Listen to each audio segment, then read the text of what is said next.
Assalamualaikum warahmatullahi wabarakatuh. Kembali lagi bersama saya Sinta Devi, mahasiswa program Pasca Sarjana Pendidikan Matematika Universitas Terbuka. Dengan nomor induk mahasiswa 5011922448. Kali ini saya akan memaparkan materi terkait siapa saja tokoh filsafat naturalisme dan jelaskan pula teori yang dihasilkannya. Sebelum memaparkan materi terkait siapa saja tokoh filsafat naturalisme dan apa saja teori yang dihasilkannya, kita terlebih dahulu memahami apa itu naturalisme. Naturalisme adalah pandangan filosofis yang meyakini bahwa segala sesuatu yang ada di dunia bersifat alamiah dan dapat dijelaskan secara rasional. Tokoh-tokoh filsafat naturalisme mencakup pemikir dari Yunani kuno hingga era modern, seperti Thales, Darwin, Dewey, hingga Dawkins. Mereka menekankan bahwa segala fenomena dapat dijelaskan melalui hukum alam tanpa melibatkan kekuatan supranatural. Tokoh utama naturalisme yang pertama yaitu Thales dari Miletus, 624 hingga 546 sebelum Masehi, adalah salah satu filsuf pertama dari Yunani kuno yang dianggap sebagai pelopor naturalisme. Ia berusaha menjelaskan asal-usul alam semesta dengan prinsip-prinsip rasional, bukan mitos atau kepercayaan supranatural. Teori naturalisme Thales. Yang pertama yaitu air sebagai prinsip dasar atau arche. Thales berpendapat bahwa segala sesuatu berasal dari air. Menurutnya, air adalah unsur paling fundamental karena dapat berubah bentuk, cair, padat, dan gas, dan menopang kehidupan. Kemudian yang kedua yaitu penjelasan alam tanpa mitos. Sebelum Thales, fenomena alam dijelaskan melalui mitologi di dewa-dewi. Thales justru menggunakan observasi dan rasionalitas untuk memahami dunia. Kemudian yang terakhir yaitu awal tradisi ilmiah. Ia dianggap sebagai bapak filsafat barat karena memperkenalkan cara berpikir logis dan empiris. Naturalisme Thales membuka jalan bagi filsafat dan sains untuk berkembang.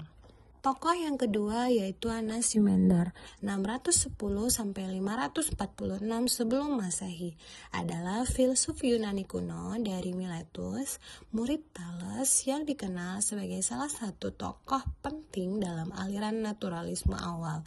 Ia berusaha menjelaskan asal-usul alam semesta dengan konsep yang lebih abstrak dibanding gurunya. Teori naturalisme Anaximander. Yang pertama yaitu apeiron atau yang tak terbatas.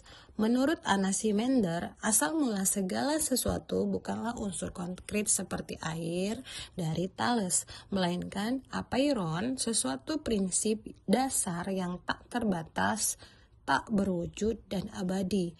Dari apeiron lahirlah segala unsur alam seperti air, api, udara, dan tanah. Kemudian yang kedua yaitu kosmologi rasional. Ia menjelaskan bahwa bumi melayang bebas di ruang tanpa perlu penopang karena berada dalam keseimbangan. Ia adalah salah satu gagasan kosmologis paling awal yang mencoba menjelaskan posisi bumi secara rasional. Kemudian yang terakhir yaitu evolusi sederhana Anaximander. Evolusi sederhana Anaximander juga berpendapat bahwa makhluk hidup berasal dari unsur-unsur alam dan berevolusi secara bertahap. Ia menyatakan manusia awalnya muncul dari makhluk mirip ikan yang beradaptasi dengan daratan. Tokoh yang ketiga yaitu Aristoteles, 384 hingga 322 sebelum Masehi, adalah salah satu filsuf Yunani kuno yang sangat berpengaruh dalam perkembangan naturalisme. Ia menekankan bahwa alam memiliki keteraturan dan tujuan yang bisa dipahami melalui observasi dan akal budi, bukan sekedar mitos atau penjelasan supranatural. Teori naturalisme Aristoteles. Yang pertama yaitu teleologi alam.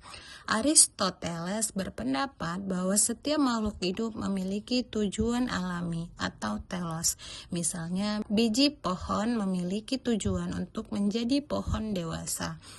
Alam tidak berjalan acak, melainkan menuju kesempurnaan sesuai kodratnya. Yang kedua yaitu empirisme dan observasi. Ia menekankan pentingnya pengamatan langsung terhadap alam.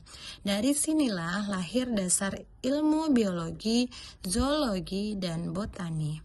Aristoteles mengklarifikasikan makhluk hidup berdasarkan ciri-ciri fisiknya. Dan yang terakhir yaitu hilomorfisme atau materi dan bentuk. Menurut Aristoteles, segala sesuatu terdiri dari materi dan bentuk. Materi adalah bahan dasar, sedangkan bentuk adalah struktur atau tujuan yang membuat sesuatu menjadi dirinya. Tokoh yang keempat yaitu Charles Darwin, 1809 sampai 1882, adalah tokoh penting dalam filsafat naturalisme modern, terutama melalui teori evolusi yang ia kembangkan.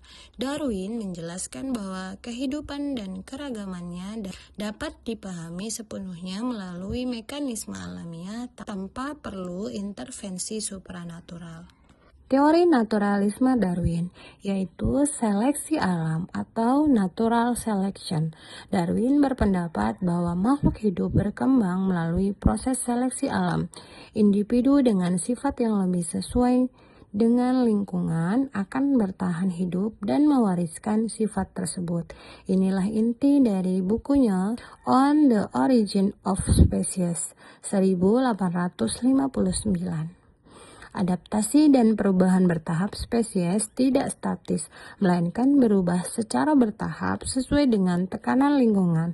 Adaptasi ini menjelaskan keragaman bentuk dan fungsi organisme dan manusia sebagai bagian dari alam. Darwin menekankan bahwa manusia juga hasil dari proses evolusi, bukan makhluk yang terpisah dari hukum alam. Hal ini memperkuat pandangan naturalisme bahwa manusia adalah bagian integral dari alam semesta. Tokoh yang kelima yaitu John Dewey, 1859 sampai 1952, adalah filsuf Amerika yang dikenal sebagai tokoh naturalisme pragmatis. Ia menghubungkan filsafat naturalisme dengan pendidikan, etika, dan demokrasi, serta menekankan bahwa manusia harus memahami dunia melalui pengalaman langsung dan metode ilmiah. Teori naturalisme John Dewey. Yang pertama yaitu pengalaman sebagai dasar pengetahuan. Dewey menekankan bahwa pengetahuan lahir dari interaksi manusia dengan lingkungan. Pendidikan harus berbasis pengalaman nyata, bukan sekedar hafalan. Yang kedua yaitu pendidikan progresif. Dewey mengembangkan gagasan bahwa sekolah adalah laboratorium sosial. Anak-anak belajar dengan melakukan learning by doing, sehingga pendidikan menjadi proses aktif bukan pasif. Yang terakhir yaitu demokrasi sebagai cara hidup naturalisme. Dewey juga terkait dengan politik. Demokrasi bukan hanya sistem pemerintahan, tetapi cara hidup bersama yang menekankan partisipasi, komunikasi, dan kerjasama. Tokoh yang keenam yaitu George Santayana, 1863 sampai 1952, adalah filsuf Amerika kelahiran Spanyol yang dikenal sebagai tokoh penting dalam naturalisme abad ke-20. Ia menekankan bahwa filsafat harus selaras dengan sains dan bahwa manusia serta nilai-nilai budaya merupakan bagian dari proses alamiah. Teori naturalisme George Santayana. Yang pertama yaitu materialisme spiritual.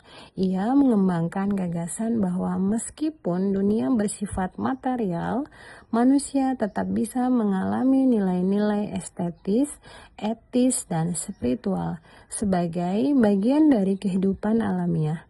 Dengan kata lain, nilai-nilai itu nyata karena muncul dari pengalaman manusia, bukan dari dunia supranatural. Yang kedua yaitu kritik terhadap idealisme. Santayana menolak pandangan idealis yang menempatkan pikiran atau roh sebagai pusat realitas. Baginya, alam material adalah dasar segala sesuatu. Sementara kesadaran hanyalah salah satu ekspresi dari proses alamiah. Tokoh naturalisme yang terakhir yaitu Richard Dawkins, lahir 1941, adalah biolog evolusioner asal Inggris yang dikenal sebagai salah satu tokoh naturalisme kontemporer. Ia menekankan bahwa kehidupan dan keragamannya dapat dijelaskan sepenuhnya melalui mekanisme ilmiah, khususnya evolusi genetik tanpa melibatkan unsur supranatural. Teori naturalisme Richard Dawkins. Yang pertama yaitu gens sebagai unit seleksi. Dalam bukunya The Selfish Gen 1976, Dawkins menjelaskan bahwa evolusi bekerja pada tingkat gen, bukan individu atau spesies. Gen yang lebih adaptif akan bertahan dan diwariskan. Kemudian yang kedua yaitu kritik terhadap supranatural, menolak penjelasan berbasis agama atau supranatural mengenai asal-usul kehidupan. Dalam The God Delusion 2006, Dawkins berargumen bahwa kepercayaan pada Tuhan tidak diperlukan untuk menjelaskan alam semesta. Yang terakhir yaitu memperluas naturalisme ke budaya. Dawkins memperkenalkan konsep meme sebagai analogi gen dalam ranah budaya. Meme adalah unit informasi budaya yang bereplikasi dan menyebar melalui interaksi sosial. Dapat disimpulkan bahwa teori naturalisme para tokoh yaitu anti supranatural, itu menolak penjelasan mistis, kemudian materialisme, segala sesuatu adalah materi atau energi, dan epistemologi ilmiah harus berdasarkan observasi dan logika. Baik, itulah tadi pemaparan saya terkait siapa saja tokoh filsafat naturalisme dan teori apa saja yang dihasilkan. Terima kasih atas perhatiannya. Sampai jumpa lain kali. Wassalamualaikum warahmatullahi wabarakatuh.